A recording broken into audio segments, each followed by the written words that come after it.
Hey everyone, welcome back to Precast Chalk Talk. I'm Hagen. So Glenn is one of our project managers, but he knows precast inside and out, which is why I wanted to talk to him about the difference between cladding panels, spandrel panels, load-bearing panels. We got all people talk about precast, they talk about wall panels all the time, but there's some big differences and some important ones. Yep. Could you draw what a spandrel panel would look like? Sure. So you'd have perhaps a column here, and we could be bearing on that column. So here would be a floor line, and that spandrel panel would be a cladding. Okay. There could be a window above and below, perhaps on either side, but spandrel panel would span horizontally. And so these columns, obviously, they're going to be attached to the ground. They're going to be, anchored into the footing. Correct. Of the ground. And then that load's going to come. It's going to be wind load. It's going to be roof load, live load, all that stuff that comes through. But in this case, when we talk about spandrel, you also said you called it cladding, right? That is correct. And so cladding means it's the skin of a building. The skin of the building. So it's not necessarily carrying the load. Now, what's interesting is you can also, besides spandrel, there's, I'll say, what would be the opposite of this? We turn it this way. We just call it, what should we call it? A vertical column cover, we would refer to it as, or vertical panel. Okay. So and that would be cladding also. And sometimes you'll have these the same in the same project. Oh, yes. As next to each other. Most often we would.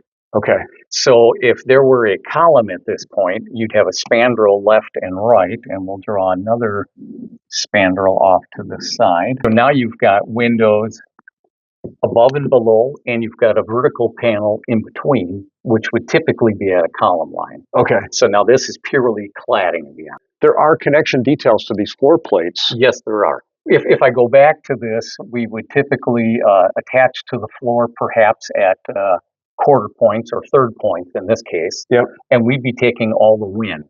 The wind would also be transferred through the window that's sitting on top of this. So here would be a window frame.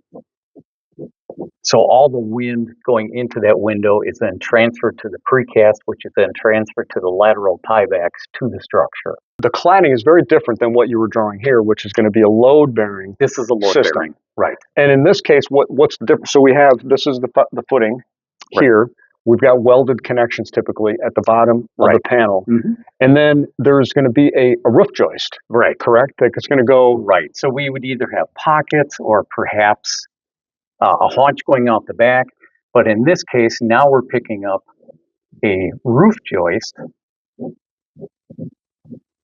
So we are picking up dead load from the roof, and we're providing the diaphragm, the vertical diaphragm, because with conjunction of the joist. Right, because that's those all combined. Those load-bearing panels are going to prevent this, and they're going to prevent this. That is correct. And the roof system, which is going to be then loaded down, you're going to have just a tremendous amount of load. Snow load, live load. Snow load, live load, everything coming down, even like HVAC equipment on the roof that's coming down through the panel and transferred into the footing. Right. All that load then gets transferred down and then right into the foundation. Perfect. So load bearing, very different than cladding type panels. Glenn, thank you again. Really appreciate it. Importantly, I think, and you said something here, we would want our customers to call us as soon as possible ahead of time, because we can do a lot of good work with value engineering. Value engineering here. It's going to save a bunch of time and help the engineer of record, the architect, know what the building can look like and how the structural components and connection details tie in with architectural that is correct. features. Right.